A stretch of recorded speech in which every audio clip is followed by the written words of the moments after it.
যুক্তরাষ্ট্রের president Donald ট্রাম্পের হস্তক্ষেপে ইরান ও ইসরায়েলের মধ্যে চলমান সংঘাত আপাতত থেমেছে।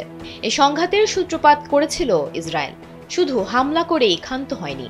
যুদ্ধ চলাকালীন ইসরায়েলের প্রধানমন্ত্রী বেনিয়ামিন নেতানিয়াহু ও মার্কিন প্রেসিডেন্ট ডোনাল্ড ট্রাম্প ইরানের সর্বোচ্চ নেতা আয়াতুল্লাহ আলী খামেনিকে হত্যার পরিকল্পনাও করেছিলেন। যুদ্ধবিরতির পর খামেনির হঠাৎ অনুপস্থিতি পুরো বিশ্বকে উদ্বেগে ফেলে। জল্পনা কল্পনা শুরু হয় তার ভাগ্য নিয়ে, কিন্তু গতকাল তার জনসম্মুখে প্রত্যাবর্তন যেন সবার মাঝে স্বস্তি ফিরিয়েছে।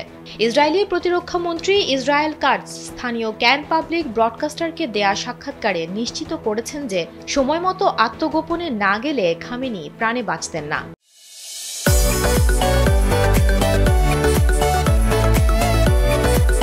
কাটজের ভাষায়, খামেনি তাদের নাগালের মধ্যে থাকলে তাকে নিশ্চিহ্ন করে দেওয়া হতো। কিন্তু খামেনি ইসরায়েলের উদ্দেশ্য বুঝতে পেরেছিলেন। তিনি ঝুঁকি অনুধাবন করেই আগে ভাগে আত্মগোপনে চলে যান এবং গুরুত্বপূর্ণ সামরিক কমান্ডারদের সঙ্গে যোগাযোগ বিচ্ছিন্ন রাখেন। আর এই বিচক্ষণ পদক্ষেপই তাকে নিশ্চিত প্রাণনাশের হাত থেকে বাঁচিয়ে দিয়েছে। দ্য ইকোনমিক টাইমসের প্রতিবেদনে চাঞ্চল্যকর এ তথ্য উঠে এসেছে।